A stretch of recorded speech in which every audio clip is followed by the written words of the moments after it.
nabi, Pak. Saya malaikat, Pak. Maaf ya. Oh, Jadi kalau saya itu terima malaikat, kasih terhadap. kalau Iya, malaikat nama saya Bapak enggak boleh Mikael. menikah, Pak, enggak boleh, Oh, Pak. enggak. Saya tetap fokus, enggak. Saya tetap di Pak Jenderal, Pak Pastor Paul, saya ingatkan jangan mendukung Jokowi 3 kali. Saya dapat Oke. karunia banyak. Sebaiknya Anda simak isi video ini sampai selesai supaya tidak gagal paham sebelum Anda komentar. Dan jangan lupa subscribe bagi Anda yang belum subscribe. Karena subscribe di sini gratis guys. Dan bagikan link reaksi Nusantara ke media sosial lainnya supaya teman Anda bisa berbagi pengalaman bersama kita di reaksi Nusantara. Terima kasih dan selamat menyimak. Shalom Pak Paul. Shalom. Pak Jenderal.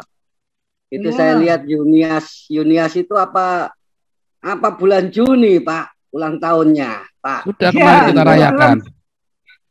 Tanggal 3. Tanggal 3 Juni. Ya, kalau tanggal genap itu katanya lebih sukses daripada tanggal ganjil. Iya.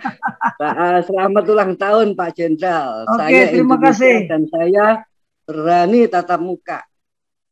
Saya di Oke. Indonesia tinggal, saya berani tatap muka. Pak Jenderal, Ya. saya ini seneng dan paling ingat kalau Pak Jenderal ngomong dasku, dasmu.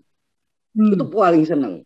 Tapi kalau saya lihat ya, bahwa dasku, dasmu itu ibaratnya kan kemanusiaan. Itu kan sila kedua. Sila pertama, ketuhanan. Sila kedua, kemanusiaan. Nah, sila ketiga baru persatuan. Nah, saya ini bagaimana Pak Jenderal bisa menyikapi sila kedua ini supaya jelas-jelas nyata sila kedua ini menjadi alat propaganda negara lain untuk mencampuri urusan dalam negeri Indonesia. Itu pertanyaannya Pak. Menyikapi bahwa dasku, dasmu itu, waduh itu payah. Nggak bisa lah untuk persatuan Indonesia kalau selamanya dasku, dasmu. Ya. Itu terus kedua itu nyimpang dikit ya sama Pak Paul, tapi deket-deket ini biar Pak Paul ke bagian Pastor Paul ini. Jadi gini Pak, setiap waktu era Allah itu kan akan memberikan kepada kaumnya itu seorang rasul atau seorang pembimbing. Lah untuk Indonesia ini kok nggak tampil begitu Pak Pastor. Apa Allah itu lupa sama Indonesia? Loh, kan saya Nabi ke-26, Pak. Udah, Pak. Saya lihat ini gimana sih? Iya. Nah, Pak, jahat. Saya ini kepengen ketemu Pak Paul dah. Moga-moga kalau saya ada bisa. Saya tunggu Pak, nanti Paul, bisa di rumah saya saja. Saya ada kakak saya di Jerman, Pak. Kebetulan kakak saya. Kota mana? Jerman, Karlsruhe. Di mana? Karlsruhe. Dekat Baden-Baden kasino sana itu. Oh, dekat Baden-Baden. Iya, Baden-Baden ya. Baden-Baden. Dan temennya orang Soviet semua sana. Itu. Agak itu jauh sih dari saya Pak. Baden-Baden itu. Ya, Baden-Baden. 4 jam kalau salah ya Baden-Baden. Pak Paul, saya ini mau katakan bahwa kalau saya lihat urutan nabi-nabi itu, kalau Pak Paul juga Nabi 26, lama-lama kan kayak poco-poco, Pak. Poco-poco begini loh, Pak. Dulu Tuhan Yesus itu datang itu kan sudah menggenapi Taurat. Dan dia kan bicara tentang Injil. Kasih orang itu sabar dan lain sebagainya. Terus akhirnya kan timbul lagi Nabi ke-25. Mundur lagi itu kan berdasarkan Taurat. Taurat. Hukum Taurat. Terus ketemu lagi Pak Paul, Nabi 26, maju lagi. Dan lama-lama kan poco-poco, Pak. Maju mundur itu. Makanya nanti ini saya lagi nunggu untuk mentahbiskan Nabi ke-27, Pak. Oh ya, kalau saya sudah bukan Nabi, Pak. Saya malaikat, Pak. Maaf ya. Jadi saya itu terima kasih terhadap. Iya, malaikat Bapak enggak boleh menikah, Pak. Enggak boleh kawin, Pak. Loh, memang istri saya sudah enggak ada. Ya, berarti enggak boleh lagi, Pak. Rugi, Bapak. Enak, Pak. Oh, enggak. Saya tetap fokus, enggak.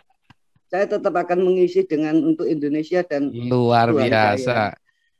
Tapi ini kan masalahnya Bapak ini kan atasnya memang Pepabri, bawahnya Akabri, Bapak. Saya Oke. dapat karunia banyak loh Pak. Dapat karunia Oke. banyak termasuk saya pendengaran sudah, untuk melihat sudah, untuk di BCI dalam mimpi pun sudah dengan Tuhan. Dan saya berterima kasih bahwa saya memang KTP agama non-Kristen, tapi saya sudah ikut terima Yesus. Dengan saya kebetulan Katolik dan saya luar biasa. Saya hanya ikut sekolah enggak sampai setahun. Jadi bulan 2, bulan 4 saya dibaptis. Jadi dalam Katolik memang susah dan saya cuma ikut 2 bulan saja waktu itu, dan saya diperbolehkan, ya puji Tuhan, dan saya betul-betul mengimani, percaya penuh dengan kasih. Itu toh. Jadi Luar gini, biasa. ya Pak Jenderal, negara itu juga, agama juga itu menjadi satu kesatuan, dan sekarang ini mungkin lebih baru lagi dengan IPTEK ya. Dengan IPTEK untuk anunya apa? Untuk memberantas juga korupsi. Saya yakin dengan IPTEK keterbukaan IPTEK korupsi akan habis lah, sudah pasti itu. Saya yakin dengan sendirinya lah. Gitu. Jadi Pak Jenderal, Pak Pastor Paul, saya ingatkan jangan mendukung Jokowi 3 kali. Sebab itu jebakan Batman.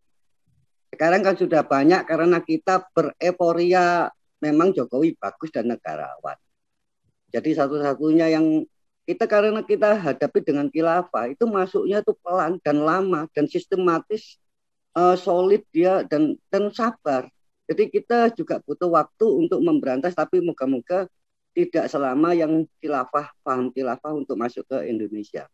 Itu dia betul-betul sistematis lama sekali.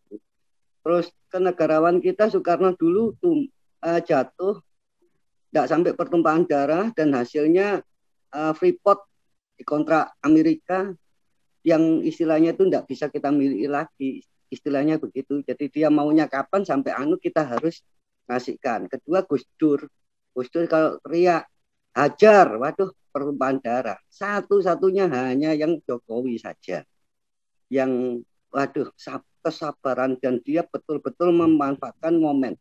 Dia negarawan yang sukses. Jadi harapan saya sudah diikhlaskan aja Jokowi 2 kali. Jangan kita kayak enggak punya orang lain sehingga kita masuk akhirnya tambah runyam sehingga kasus jebakan Batman itu masuk lagi. Tuh dah, banyak terima kasih. Selamat ulang tahun Pak Jenderal. Salam shalom. Makasih. Sama Pak Pastor Paul. Ya. Ya, diperlukan kepemimpinan negarawan. Selama ini kan seperti tadi Opung JJ bilang, ya kepemimpinan nasional, kepemimpinan begini-begini. Ya dulu banyak sekali kepemimpinan negara, kepemimpinan ABRI, kepemimpinan militer, kepemimpinan Pancasila, kepemimpinan nasional. Saya mencoba ya melengkapi lah. Saya mengambil judul definisi kepemimpinan negarawan, tapi berkarakter nasional. Nah, karakter nasional keindonesiaan seperti apa? Yaitu tadi punya jati diri, ya punya kesadaran bahwa kita ini suatu bangsa yang mempunyai satu kesatuan karakter. Ya, karakternya apa? Karakter nasional apa? Yaitu tidak jauh dari Pancasila. Jadi kalau negara tanpa Pancasila ibarat ikan tidak ada air. Ingin sebebas-bebasnya. Ikan kalau ditanya ikan ingin bebas, dia ingin bebas. Dia ingin hidup di darat, tapi tidak bisa. Karena sudah memang dia harus hidup di air gitu loh. Sama dengan Negara Kesatuan Republik Indonesia, kalau dia diibaratkan sebagai ikan, air sumber kehidupan itu ada di Pancasila, di nilai-nilai Pancasila. Ya kalau dia tidak mau mengikuti itu, mau sebebas-bebasnya, sesuka-sukanya, ya negara ini sudah nggak ada sebenarnya Pak Dio. Nah inilah. Jadi kalau kita bicara paradigma, ya. Kemudian tadi, ya coba saya jawab satu-satu lah. Ya nanti kita bicara tentang paradigma ya, pemahaman paradigma. Mengapa kita ribut sekarang ini ya? Kemudian Pak Endro tadi bicara Pancasila tentang masalah masalah tanah. Nah, itu nggak terlalu kita pikirkan lah ya. Tapi yang penting ini begini. Makanya kita bertanya, masih adakah kepemimpinan negarawan? Kepemimpinan negarawan itu bukan hanya di tingkat nasional ya, sampai ke tingkat daerah. Lurah pun bisa sebagai seorang pemimpin yang memiliki kepemimpinan negarawan. Ya pertanyaannya, lurah. Terima kasih Anda telah meluangkan waktu untuk memberi masukan kepada kami, dan semoga komentar Anda bisa bermanfaat untuk edukasi generasi penerus bangsa ini, terutama bagi diri kita sendiri dan untuk mereka yang mau berpikir dengan akal sehat. Karena dengan akal sehatlah kita bisa bedakan mana yang terbaik untuk orang lain, saudara, keluarga dan terutama untuk diri kita sendiri. Semoga hari-hari Anda selalu dirahmati Tuhan Yang Maha Esa. Dan sampai ketemu lagi di konten Reaksi Nusantara channel berikutnya. Salam sejahtera bersama keluarga.